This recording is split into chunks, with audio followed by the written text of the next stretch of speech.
नमस्कार मित्रों, जय माता दी। स्वागत है आप सभी का हमारे YouTube चैनल में। तो वृश्चिक राशि वालों, हो जाइए सावधान। हमारी आपसे विनम्र प्रार्थना है, ऐसी औरत का साथ छोड़ दीजिएगा, वरना ये औरत आपके घर को उजाड़ कर रख देगी। बात करेंगे 10 से 20 मई के बारे में। क्या बातों का ध्यान आपको रखना है, किन गलतियों से आपको बचकर रहना है, किन गलतियों से आपको सीखना है, और ख़ास तौर पर कुछ ऐसे अवगुण बताएंगे जो आपकी धर्मपत्नी में या होने वाली धर्मपत्नी में नहीं होने चाहिए। तभी आपका जीवन अच्छा रहेगा, तभी आपका जीवन सौभाग्यशाली रहेगा।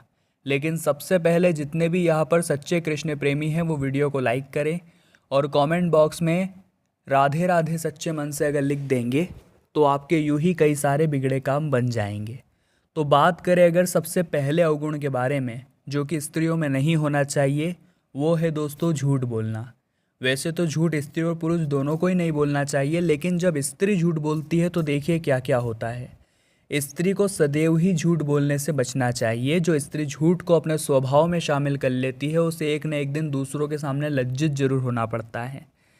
अब उसे तो लज्जित होना ही पड़ता है, लेकिन साथ ही साथ वो अपने पति को भी अपमानित करवा देती है, क्योंकि झूठ बोलना कभी भी सही नहीं होता।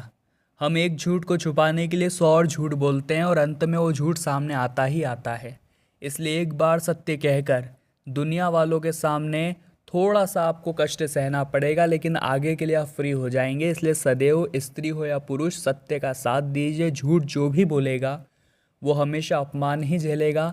और आपकी धर्म पत्नी या होने वाली पत्नी में भी एक बात देख लीजिएगा कि वो सत्यवादी हो, बात बात पर झूठ बोलने वाली होगी, तो आपके वैवाहिक रिश्तों में इसी बात को लेकर लड़ाई झगड़ा होता रहेगा। अगले नंबर पर जो अवगुण है दोस्तों वो है छल कपट। यह वह दोष है जो किसी भी स्त्री के लिए पतन का कारण बन सकता है। ध्यान दीजिएगा, स्त्री को कभी भी छल कपट नहीं करना चाहिए। यह एक ऐसा दोष है जो उसके संपूर्ण जीवन को तहस नहस कर सकता है। छल कपट आखिर होता क्या है? छल कपट का मतलब है दोस्तों कि अपने लिए कुछ अच्छा सोचना, अपनों के लिए कुछ अच्छा सोचना, लेकिन वही चीज़ अगर दूसरों के बारे में हो तो बुरा सोचना। यानी अपने बेटों को खीर पूड़ी खिलाना, लेकिन वही किसी और का बेटा आ गया तो उसे दुत्कार कर भगा देना। इसी को कहते हैं छल कपट। और ये छल कपट एक माँ की ममता को बेकार कर सकता है। इसीलिए आपको हमेशा एक बात का ध्यान रखना है कि आपकी होने वाली पत्नी में, आपकी धर्मपत्नी में या आपके घर की महिलाओं के अंदर ये भाव नहीं होना चाहिए। महिलाएं बहुत दिलदार होनी चाहिए। वो जैसा आचरण अपनों के साथ कर रही है वैसा किसी और के बच्चों के साथ भी करे, अन्यों के साथ भी करे। यही उसके संस्कार होने चाहिए। अगले नंबर पर जो है दोस्तों वो है मूर्खता। स्त्री को गंभीर और विचारशील होना चाहिए। हर विषय को गंभीरता से समझने के बाद ही कोई प्रतिक्रिया देनी चाहिए। जो इस बात का ध्यान नहीं रखती वह मूर्ख कहलाती है। और कई स्त्रियों में मूर्खता का गुण होता है जो कि सही नहीं है। वो अपने पति के लिए भी फिर हानिकारक साबित हो जाती है। चूँकि स्त्रियों की जो ज्ञानेंद्रियाँ होती है वो काफ़ी अच्छी होती है, मतलब पुरुषों से ज़्यादा ही चीज़ों को समझ सकती है, पुरुषों से ज़्यादा इन्हें आभास हो सकता है। लेकिन वहीं पर जब ज्ञान नहीं होता, गंभीरता नहीं होती, बचपना होता है, तो वहाँ पर वो चीज़ मूर्खता में भी बदल जाती है। तो वहाँ पर ध्यान भी रखने की बहुत ज़्यादा ज़रूरत होती है। अगले नंबर पर जो अवगुण है दोस्तों वो है अत्यंत लोभ। देखिए, लालच एक बुरी आदत है, लेकिन यही आदत जब किसी स्त्री में आ जाती है तो वो बहुत अत्यंत खतरनाक हो जाती है। स्त्री को इस बुरी आदत से सदैव बचना चाहिए, नहीं तो संपूर्ण परिवार उसकी इस आदत की वजह से बर्बाद हो सकता है। यहाँ पर हम दो तरह की स्त्री आपको बताते हैं। एक स्त्री वो होगी जो अपने पति की तनख्वाह को किस तरह पूरे महीने चलाना है उस पर विचार विमर्श करती होगी कि अगर मैं इसे इतना चलाती हूँ तो मुझे इतना फ़ायदा होगा, या फिर इतना पूरा महीना घींच सकते हैं। लेकिन दूसरी प्रकार की महिला पैसा आते ही सारा पैसा शॉपिंग में उड़ाती है, भौतिक सुख सुविधाओं की चीज़ों में उड़ाती है, अन्य तरीके से उड़ाती है। तो वो चीज़ें फिर जीवन में दिक्कत भी देती है। ये बात आप ध्यान रखिएगा, इस बात को आप पूरी तरह से अपने जीवन पर लागू करिएगा। आगे वीडियो में हम आपको बताने वाले हैं 10 मई से लेकर के 20 मई का सटीक राशिफल, सटीक भविष्यवाणी। तो आपको बस थोड़ा सा समय देना है और हमारी आज की वीडियो को अंत तक देखना है। व्यापार में स्थितियाँ काफ़ी सुलभ नज़र आ रही है।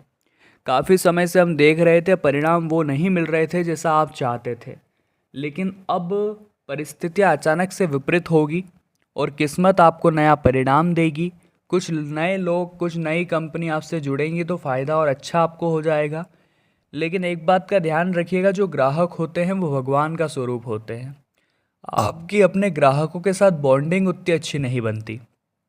पैसा आप कमा रहे हैं, लेकिन व्यवहार भी कमाना पड़ेगा, तभी वो ग्राहक दूसरी बार भी आपके पास आएगा। तो व्यापारी लोग एक बात का ध्यान रखें, थोड़ा सा आपको व्यापारी को व्यवहारिक बनना है।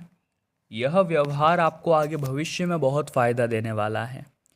अब दोस्तों, वाणी का भी ध्यान रखना होगा, क्योंकि नकारात्मक ग्रह आपकी जीभिया को कहीं न कहीं कटु बना सकते हैं, यानी बोलचाल के शब्द भारी निकल सकते हैं। ग्रहों का सब कमाल रहेगा, इसलिए आपको थोड़ा सावधान रहना है।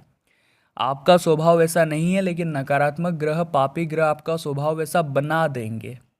तो थोड़ा सतर्क रहिए। और बात बात पर उग्र हो जाना, गुस्से में किसी को कुछ भी बोल देना, चिड़चिड़े हो जाना, काम बिगाड़ लेना, घर वालों पर गुस्सा दिखाना, ये आपको शोभा नहीं देता। 10 से 20 मई के बीच इस बात का खास ख्याल रखिएगा। सूर्य ग्रहण का भी कुछ प्रभाव आपके ऊपर यही दिखेगा कि अतिरिक्त मात्रा में गुस्सा आपके शरीर में आएगा, तो संभल कर रहें और सतर्क रहें। जहाँ पर भी आप नौकरी करते हैं, वहाँ अपने काम को पूरी ईमानदारी के साथ, सच्ची निष्ठा के साथ करना है, क्योंकि परीक्षा का समय है। बॉस आपके ऊपर नज़र बना कर रख सकते हैं, तो ध्यान रखिएगा दोस्तों, कोई गड़बड़ ना हो जाए। ध्यान रखिएगा आपके हाथों कोई काम न बिगड़ जाए। ज़िंदगी बहुत सरल है दोस्तों, और इस ज़िंदगी में हर इंसान को अपने तरीके से ज़िंदगी जीना आना चाहिए। लोगों को क्या है, लोग अमरूद खरीदते समय बोलते हैं भैया मीठे हैं ना, और बाद में नमक लगा कर खाते हैं। हमें हक होना चाहिए कि हम हमारी ज़िंदगी हमारे हिसाब से जिए, तभी इस दुनिया में हम सही ढंग से जी पाएंगे। इस दुनिया वालों के सामने कड़ी टक्कर उन्हें दे पाएंगे, वरना हमेशा दुनिया वालों के सामने दबकर रह जाएंगे। प्रेमी जोड़ों को यहाँ थोड़ा सा संभल कर रहना है, क्योंकि हम आपको बता चुके हैं स्त्रियों का भाव। अगर आपकी स्त्री में ये अवगुण हैं जो हमने वीडियो में बताए हैं, तो आपके लिए बहुत खतरनाक उनका साथ हो सकता है। अभी आपने भविष्य की शुरुआत साथ में नहीं की है, तो समय रहते संभल जाइए। और अगर आप एक ऐसी स्त्री के साथ है जो गुणी है, आपके परिवार को संभालने वाली है, ज़्यादा लालची नहीं है, स्वार्थी नहीं है, हमेशा आपका आदर सत्कार सम्मान आपको दिलाती है, आपको आगे बढ़ने के लिए प्रेरित करती है, तो ऐसी स्त्री के सानिध्य में यकीन मानिए आप दिन दुगनी रात चौगनी तरक्की करेंगे। उन्हें छोड़ने की ज़रूरत नहीं है। लेकिन दाम्पत्य जीवन में थोड़े विकार देखने को मिल रहे हैं, ससुराल पक्ष की ओर से या फिर ससुराल पक्ष के कुछ लोगों की ओर से कुछ गलत बातें कह देना अपने किसी भी जमाई को या दामाद को, ये उन्हें बुरा लग सकता है, यानी आपको बुरा लग सकता है, संभावना बन रही है। तो थोड़ा दिल बड़ा रखिएगा। छोटी छोटी बातों पर किसी से नाराज़ नहीं होना है। ख़ास तौर पर यहाँ पर दोस्तों आपके ससुराल में दिक्कत होती नज़र आ रही है, वहाँ पर थोड़ा भावनाओं पर काबू रखिएगा। अपने जीवन साथी का मान सम्मान बरकरार रखिएगा। आने वाले अगले जो 10 दिन हैं, ये उन लोगों के लिए भी शानदार है जो मेहनत मजदूरी का काम करते हैं, यानी कि मिस्त्री मजदूरी या कारपेंट्री, इन सब चीज़ों का काम करते हैं, उनके लिए भी समय बहुत अच्छा है। अब हम आपको 2 उपाय बता रहे हैं। आपकी शादी अगर नहीं हो रही होगी तो इन उपायों को करने से शादी भी हो जाएगी। आपके जीवन में अगर कोई धन संबंधित विकार होगा तो वो भी सही हो जाएगा। तो क्या है वो सबसे पहला उपाय, ज़रा गौर फरमाइएगा। तो गुरुवार का इंतज़ार आपको करना होगा, क्योंकि शादी विवाह से संबंधित कष्टों को दूर करने हेतु गुरुवार ही आपके काम आ सकता है।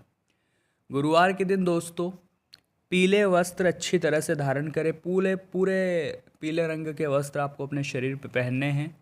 अब केले का वृक्ष ढूंढना है और उसकी पूजा करनी है। एक देसी घी का दीपक भी जलाना है और जड़ों में जल भी डालना है। गुरु के मंत्र का जाप भी करना है, ओम ब्रह्म बृहस्पति नमः या फिर ओम गुम गुरुवे नमः। और दोस्तों अपने घर आना है, पीले खाद्य पदार्थ ही उस दिन खाने हैं। गुरुवार का व्रत अगर आप कर सकते हैं तो सोने पे सुहागा। आप देखेंगे शादी विवाह में आ रही दिक्कतें अवश्य ही दूर हो जाएगी। दूसरा उपाय रहेगा धन संपदा के लिए, वो भी सोमवार के दिन करें। आपको आटे की छोटी छोटी गोलियां बनानी है और दोस्तों उसे आपको क्या करना है, नज़दीक किसी तालाब झील में जा करके मछलियों को खिलानी है। जब आप आटे की गोलियां मछलियों को खिला रहे हैं, मन ही मन ओम नमः शिवाय मंत्र का जाप करिए, आपकी धन संबंधित समस्याएं अवश्य दूर होगी। तो वृश्चिक राशि वालों, आज की वीडियो में हमने इसी मुद्दे पर बात की थी कि कौन सी स्त्री आपके लिए अच्छी है और कौन सी नहीं। वीडियो अगर आपको पसंद आई हो आने वाले 10 दिनों की, तो लाइक करने में देर बिल्कुल भी न लगाएं, कमेंट बॉक्स में राधे राधे लिखें और हमारे चैनल को सब्सक्राइब करके बेल आइकन को प्रेस कर लें। बहुत बहुत धन्यवाद।